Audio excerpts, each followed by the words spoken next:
Hayden, can he stay on his feet? Murray! Oh, what a goal!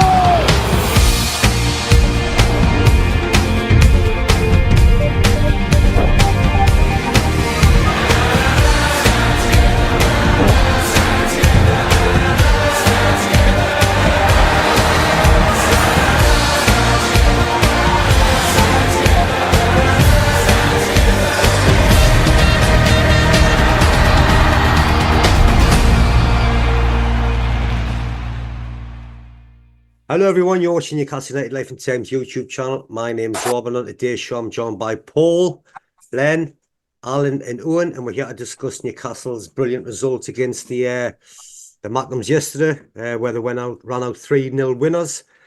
And yes, fantastic day had by all. There's no doubt about that. So Len, do you want to take it away? What was your take on the match and everything about yesterday? Well, first things first, I'm just pleased it's all over, because as it was getting towards the match, I was becoming more and more sort of concerned about the situation. And I don't know what all the worry was about, because we went out and did a thoroughly professional job, just as I hoped we might do. I thought it was great just from the start. I thought we seemed to be back to our normal selves, albeit we're playing championship opposition. We seemed to control the game for the full 90 minutes. I don't think there was ever a time where we felt that, that Sunderland would get back into the game.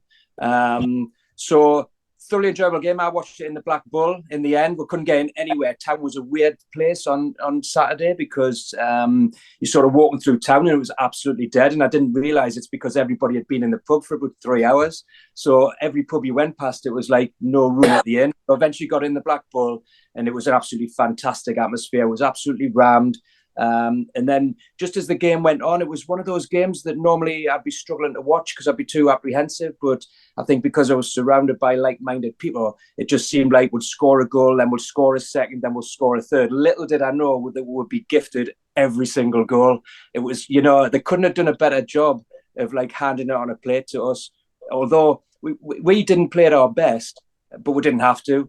The first own goal was just absolutely class. Conceding the second goal minutes after half-time, absolutely class. And then the same bloke goes and gives him a penalty towards the end. And Isak managed to score 2 goals. It was just fantastic. I thought, in fairness to Sunderland, they probably did as much as they could with their capabilities. They're a young side. They're inexperienced. I was quite impressed with, I think it was Alex Pritchard. He was the only one I was impressed with. He just seemed to take the game by the scruff of the neck. He had 2 good chances, one which was just tipped narrowly over the bar. So they did have 1 or 2 chances, but we controlled it, we dominated it. I think there was some great performances from some of our players. Trippier back to his best. I thought Miggy was superb. Isak scoring the 2 goals, as I say, be delighted with that. So it gives us a bit of confidence. I think it's now 13 goals or 14 goals he scored this season. Bruno was outstanding, and Joe Linton really back in the midfield. Controlled absolutely everything. So, I think back to the best 3 in the midfield. So all in all, absolutely fantastic. Town was absolutely buzzing. I'm glad it's over and I can't wait for the next round. And I hope the positivity that's come out of this game takes us into the next few league games, and I think it will. So yeah, all good. Happy days. Excellent then. Paul, do you want to take it away? Oh, John Pickford, Steve Crabb, Billy Hardy, Paul Collingwood, Niall Quinn, Jim Montgomery, James Harriet, Bob Murray. Are you listening? Are you watching this programme? Your voice took a hell of a beating. Yes, what a brilliant day had by all. What a fantastic day. 3-0. I predicted 4-0, Rob, but I was... You did. I was 1 goal off. 1 goal off. I did say they wouldn't be able to handle when they couldn't. Once we just rammed it up, Bruno was back to his best in the middle. Give him space, you get demolished. I think we defended well. We broke well. The wings as well. We won it for me down both flanks. They just couldn't handle it. Just men against boys. Just like taking candy from a baby, really. I mean, the first goal, it was a fantastic finish from the young lad who shouldn't have been on the pitch, to be honest with you. After that, after he pulled Isak down, well, that wasn't given us beyond belief.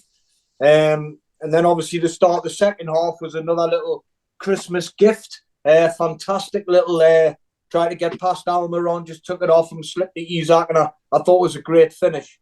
And the third goal, just obviously the penalty, just it was just a fantastic day. And it's about time we just put these Mackems in our place. I thought it was fantastic. Thank you for that No analysis, problem. Paul. No Very problem. good. Owen, what was your take on the game? I don't know how I follow Anders. Yeah. It was a bit of what an intro, yeah. I'll try my best. Yesterday morning before the game, it was like our lass was in labour again. I was just pacing the house, like so apprehensive and nervous because of it. And it's not, again, I think it's just a case of because it was all on us. And I know that the Mackems that I know, they've said, it's not a case of you're going to hammer work. It's just a case of how many and stuff like that. I think that was like a false pretense. I think that they actually thought that they could beat with and giant kill with and get a one off and and in the back of your mind that I was thinking that particularly before we scored the goal. I think we had a lot of possession of the ball, which I mentioned on the preview, and that's I think that we're a better team when we counter, when if we're sort of putting teams into mistakes and stuff like that. But I mean, it was just purely dominant. It was just like Len said, and as I said, it was everything fell into place. Again, Trippier and Bruno, I've said it before, but if they play well, Newcastle play well, and that was evident yesterday. I don't care about the opposition. At the end of the day, if you can only play what's in front of you, and if they play well, then the team generally plays well, and that was evident yesterday. So I thought Almiron was just behind Bruno in terms of man the match, and I keep hearing as well, we're gifted them 3 goals. Well, actually, what happens when you play against a high press team is that you do make mistakes, and that's the thing. It's the fact that the first goal we've got down the left, it's a great ball in, by the way, and it's like if he doesn't defend it, then Isak's behind him, and it's 1-0 anyway. The second goal is because Almiron's high press. What the keeper or whoever giving the ball is doing, passing it to the left back, particularly when they see the way that Newcastle play, but that's another story. And guess what happens in a football match sometimes as well? You get a penalty. That's what happens. It's not a case of like gifting us. It's the fact that we're too quick. I think the centre half, look, 9 had come in and he tried to take Isak out. He didn't need to do that. He could have just stayed on his feet. Isak's just sort of waltzed around him. He's put Gordon in, and then he's 1-on-1. And as soon as he gets that change of pace, it's there's only going to be one outcome, isn't there? Really, and that's going to be either a penalty or a goal. So great result. I'm glad it's over. I hope we'll never play them again, ever. I don't want to draw them in the FA Cup. I don't want them promoted. We're certainly not getting relegated, so I can relax now and look forward to the next round. Excellent. Alan? Well, a professional performance. They've done really well. I think commending the team and the players how they didn't rise to their dirty tactics, because they were just kicking, to be honest. The fouls are flying in, the tackles are flying in. I think the lads kept their head really well. I think going into the game, the pressure was on us, evidently. And even I was on my way home listening to BBC Radio Newcastle, interviewing them Mackems on there, and they were going, the richest team in the world, they've a bigger team than us, this, that, and the other. So we had a hand of that pressure, and I think the lads handled the pressure really, really well. And I never doubted them. So, yeah, great performance, great day. I'm hanging, so that's great. Alan, you look at mine. Didn't you? You do look at it. 1-1. Did I, Paul? You did to me. I saw that. In that, Owen would have hated it because it would have been 2 derbies in the 2 weeks. Because he would have to have a replay at St James's. So you never doubted them, but you took a draw. Well, you get a bit cold feet before the actual event. You know what I mean? But I mean, I did have a good feeling in the morning. I thought, well, we'll deal them. But hey, if it was 1-1 taken back St James's, it would have been another good night, I would say. But in the day, we look at the next round now, FA Cup. We need a cup run now. That's what we need to help the season, because this is the season at the minute now, because we're going to struggle for freaking Champions League and stuff like that. I think that's gone now. So I think a good run in the FA Cup and maybe go all the way. Well, surely in tomorrow's draw, we've got to get a decent draw tomorrow, haven't we? We're due a I decent bloody draw. hope so. Yeah, I think I saw an interview with Sean Longstaff. He said two very interesting things. One was he's not bothered who we're playing the next round, but we have had some really hard draws in the cups. So something easier would be better. Another thing he did say about the match was Newcastle United were in a lose-lose situation. Because if we lost the game, we've lost it, but everybody just would assume we were going to win it anyway. So, we just had to go out and do the job. And finally, Owen, you made a great point there. Me and Paul are banging on about 3 gifted goals. Owen, you're completely right. The way we played, in fact, we played with such a high press and, with such confidence, it caused them to make 3 mistakes. Yeah. Rather than just gifting us the goals. So I think you're right, because I think if we'd gone out and played like we have done on 1 or 2 occasions, not with the high press, then the outcome would have been completely different. We forced them into making those mistakes. You're right. I mean, they clearly didn't do the homework. I mean, the way that they played, it reminded me a lot of times of last season. When you can you remember the Brighton game when we beat them at home? I think it was end up 4-1, didn't it? I think I was passing it 6 yards to his foot. They were 2-0 down and they kept on doing it. Now, they've got better players, and if that's the identity, that's how they're going to play. But no disrespect. In fact, yes, there's going to be disrespect to someone because I hate them. But you can't play like that against. They've underestimated. One of the things that I want to bring up as well is that the waxing lyrical about that tackle on Miley, Luke O'Nine's tackle. And I've seen on Twitter today that I was so proud to be a Sunderland supporter when that happened. Miley's 17, right? Guess what he done? He just got up, he wiped the grass from his get on with the game, it was a playground. And that to me, if that was Gordon Almeida on, they would have been on the deck, they'd still be on the deck now. But that lad, for 17 years old to take that, and it was a good tackle, don't get us wrong. He knew what he was doing. The follow through was there. It was a typical sort of, a huff and puff tackle or whatever. But fair play to the kid, just getting up and just getting on with it. Like I thought he was excellent as well. When but that Mackham was favourite to win the tackle anyway. It's not like he just saw the yards. You know what I mean? He only slid in and won a ball. I think Joe Linton was on the pitch. Joe Linton was on the pitch. You would have knocked him. I think the good thing, and the lads, I've got speaking to a few lads around me. The good, and I know a couple of the commentators have said as well. And I know before anybody says this, I think if VAR had been there, we would have got a couple of decent decisions going our way. But wasn't it so refreshing to watch a cup tie with no VAR? And let's just talk about the fact that, yes, we should have had a penalty, or yes, he handled the ball twice and maybe should have had a penalty. Isn't it refreshing that they just got on with it and there's just basically the decision's made and that's the end of the matter. He might have sent him off, though, mightn't he? He made a walk for that. Yeah, but it doesn't matter. It was so much better debate about it, just rather than having to stop the game and go to TV cameras and come up with the wrrong decision anyway, I don't think it was a penalty, Len, because it was outside the box. Outside the box, Would have got sent off. My gripe was McCoist, and the commentator was saying it was good defending. It wasn't. That was bad. No, I just agreed with him, didn't he? He just agreed with him, McCoist. If there's one thing that this weekend's taught me, or shown me, crystal clear, is how much we missed the derbies. Yeah. That's just, that's for me. There's nothing like it. As a Newcastle fan, I'm sure as a Sunderland fan, you can play AC Milan, you can play, Barcelona, Bayern Munich. There's nothing quite like playing the Mackhams, though. Yeah, you're right.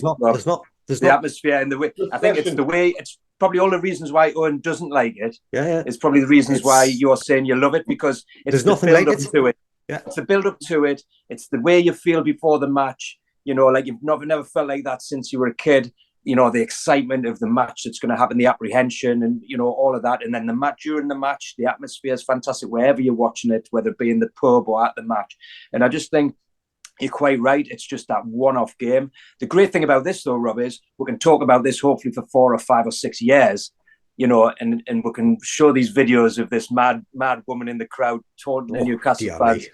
It wasn't she brilliant, or he, you couldn't quite tell, but she wasn't very handsome, was she? She was like a Russian weightlifter, wasn't she? Dear me. Did you see it, Owen? That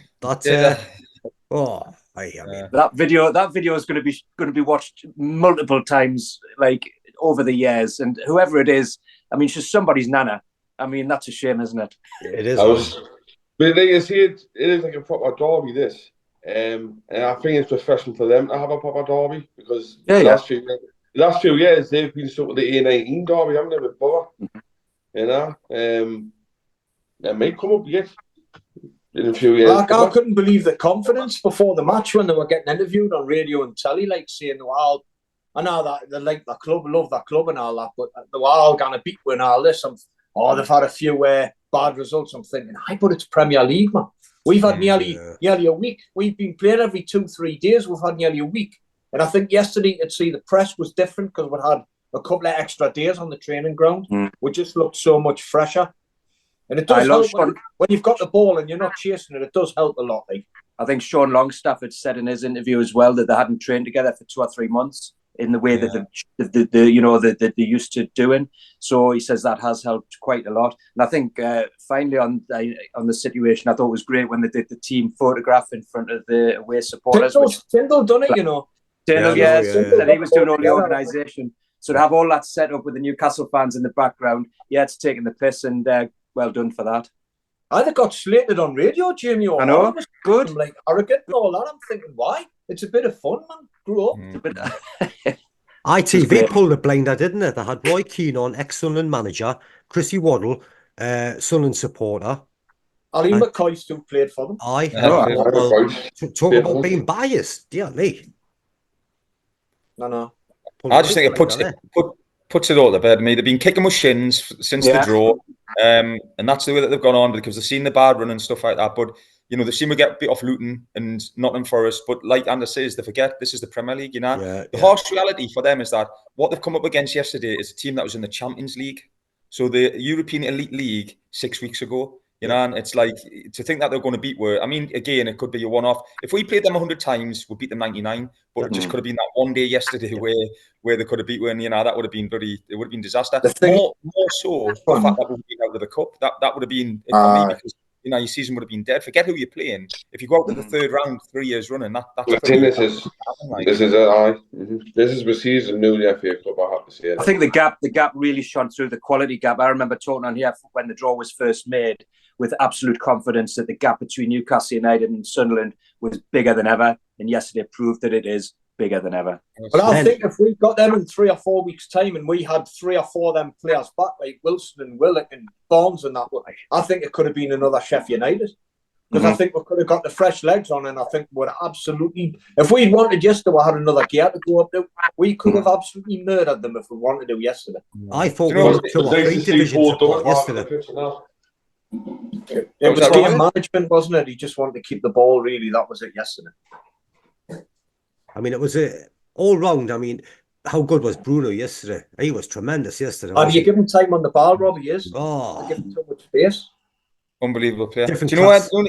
If I was being pedantic, right, the only thing I would say is, when Joe Linton went off, they had a spell just after half time. They had a spell where we were a little bit open down that left hand side for about 5 minutes. That little lad who Len mentioned, Richard, a little bit more by just coming off there, and that it just, I don't know, it kind of, again, it's a number 10 role, isn't it? Number 10 role again, Owen. That way he went, he just took in. Look, I mean, Miley was on that side, and I think he's a great player. But I just think the last few games, the shape looks a little bit different. We look much more solid as a unit when Joe Linton plays, and I think that needs addressed. And I think the other thing as well, it's Len was talking there about Longstaff saying that we haven't trained properly together for however long, whatever it is. But if you're in Europe, you've got to get used to that, and we've got to find a way around that. Or whatever, that's a learning curve. But at the end of the day, the main thing is win the hat for the next round, and that's all I'm bothered about now. And you're right. Hopefully, we get a favourable draw, because if it's someone like Billy Chelsea away again, or I don't know who else, Arsenal, whatever. Well, I'm just hoping. I'm going to watch the match later. I'm just hoping Liverpool get knocked out, because what you don't want. I'd rather play Arsenal. I'd rather play anybody than Liverpool. Yeah, I would rather play Arsenal. Yeah, because I'm getting sick of Klopp, so I just want to see his teeth bloody not shining when it comes to the final whistle tonight, because I'd love to see Liverpool get knocked out tonight. Well, a draw for the four Bronze on Monday night, isn't it? Just before the Man U game, just before the game. Oh, is it just before the game, is it? Yeah, it's about 10 to 8, I think. Did Middlesbrough get through and get knocked out? No, Villa beat them. I bet we get Villa. It'll be Villa away next round. Probably are. I didn't fancy that either. No. You never know. I just hope we get like a favourable draw, like where we can actually look at the draw and think we should get through to the next round. You know, But rather than up against another big club. Just home draw. Anyone home at draw, home. you're right. Yeah, anyone at home. The worrying thing is the previous 2 seasons we should have went through. We got beat up to Cambridge and got beat up to I know. Wednesday. Aye, but Alan, we changed about 8 or 9 players. Yesterday played a full strength team. That was the difference. You had to for the derby, but if it wasn't, Oh, you had to. Aye. But I think in the next round, I think you would do the same regardless of the opposition, because I think Luke, we're now we've only got a season, chance. We have to go home for it now. We've got to, because it's the only thing we're going to win. So why would he put out a weekend side in the rounds to come? Our whole season depends on this cup competition, as well as obviously chipping away at the results to make sure we're finishing in a respectable position. Only midweek games now, Howard, so there's no excuse. No, that's right. That's it. That's the blessing of being out Europe, isn't it? We've got to get time between games now. Yes, and we've got to make the most of it. We've got to make the most of it. We've got to salvage something from the season, really, and the FA Cup is. But this is where it kicks in, I think. When is Joe Linton's injury's all right, like, I mean, that'll be a blow if he's out. Joe Linton, they're saying it was his thigh, so hopefully it's just, and he's a quick healer, but like Owen said, we missed his physicality in the middle. I think once he went off, a couple of, like, Pritchard was just running through. I think it proves, Paul, I think Miley's done brilliant, and it's a shame he missed out, but that midfield 3 of Longstaff, Bruno, and Joe Linton is by far the best midfield and one of the best midfields in the Premier League. So Miley's going to struggle to get back into that. Really, I don't know whether he can play another position. Where do you play Willock, Len? When Willock's no idea. He doesn't get in, does he? Beyond past them 3. You can't keep Willock. No, Willock gets in for me. Like Willock's in for me. Certainly gets in. Well, then you've got to leave. You've got to leave Joe Linton out then. He carries the ball forward. You could put Joe Linton on the left and go on the left. Right. I just think, I don't know. I just think Joe Linton in the middle, he's an absolute powerhouse, isn't he? And I think we'll miss him when he's not there. Yeah, but Willock would do the yards, Willock's a good tackler. I know. He gets stuck in and covers the ground. He nicks a lot of balls, Willock. Well, we'll worry about it when he's fit, I suppose. That was the beauty last year, wasn't it? Like, you could, sorry, Anna, last year, you could rotate it. So often Joe Linton would start in the middle, go out the left, come back in. Willock would rotate. And we've done that a little bit yesterday. I think that Gordon had a spell in the first half where Isak went on the left and Gordon went up front. I think it was a spell with 5 or 10 minutes or whatever.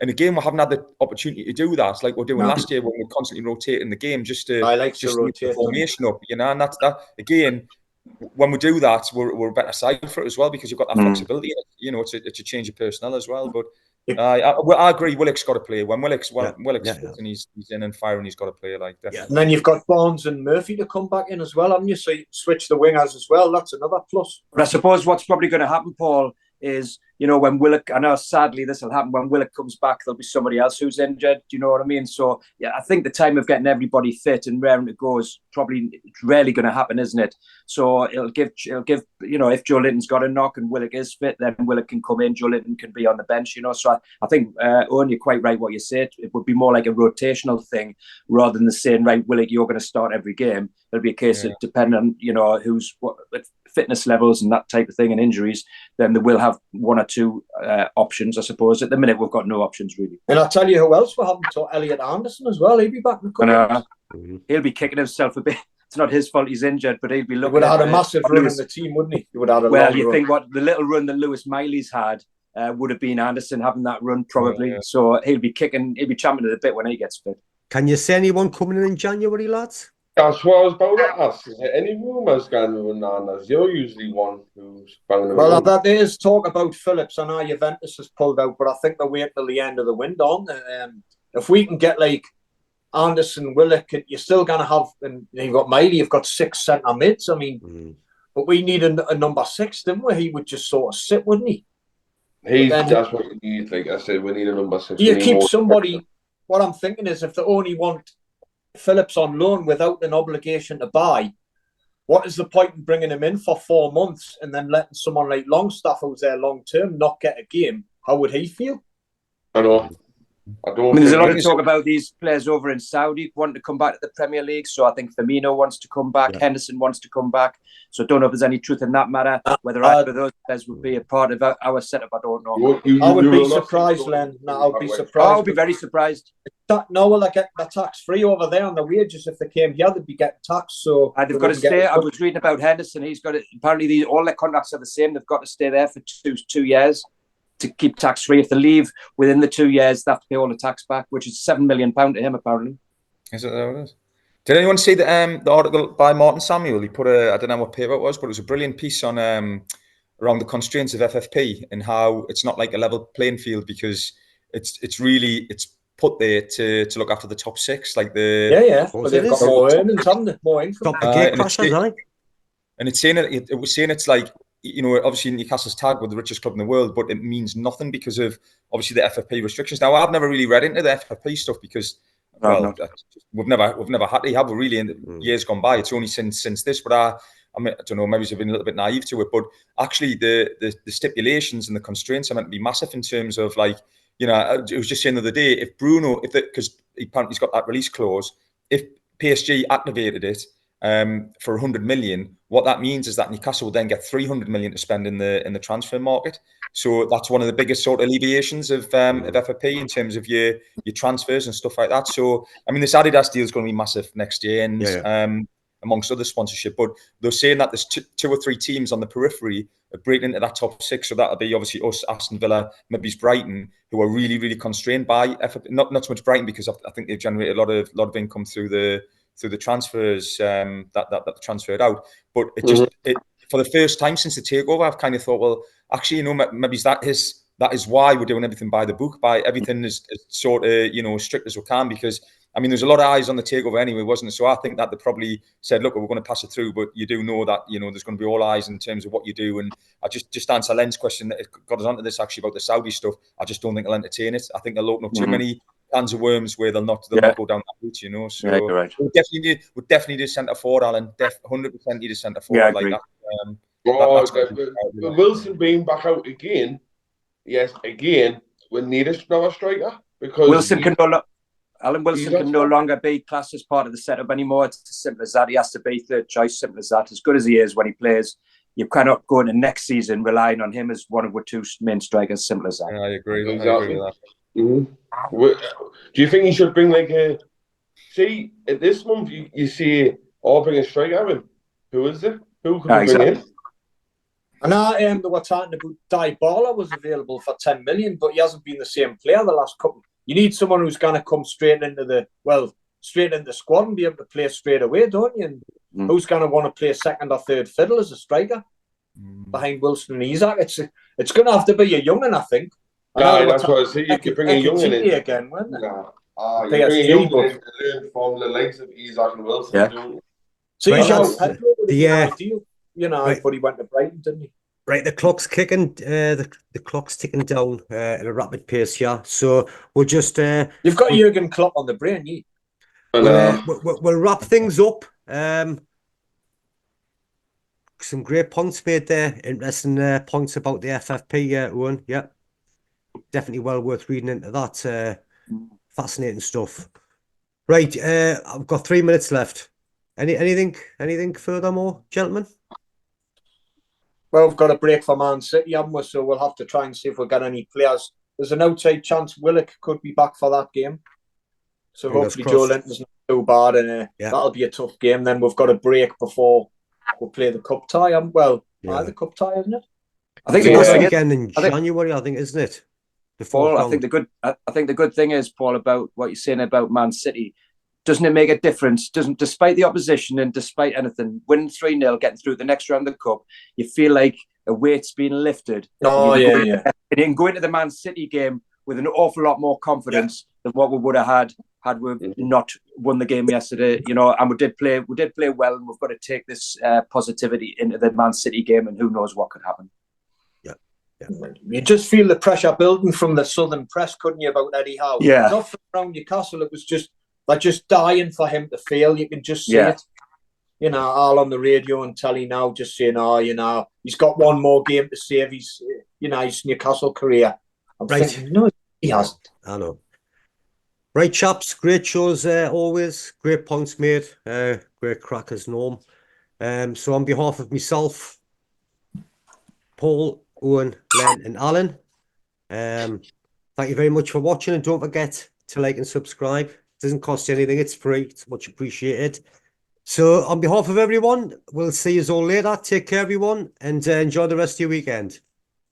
Bye. Yes. See you later, boys. David,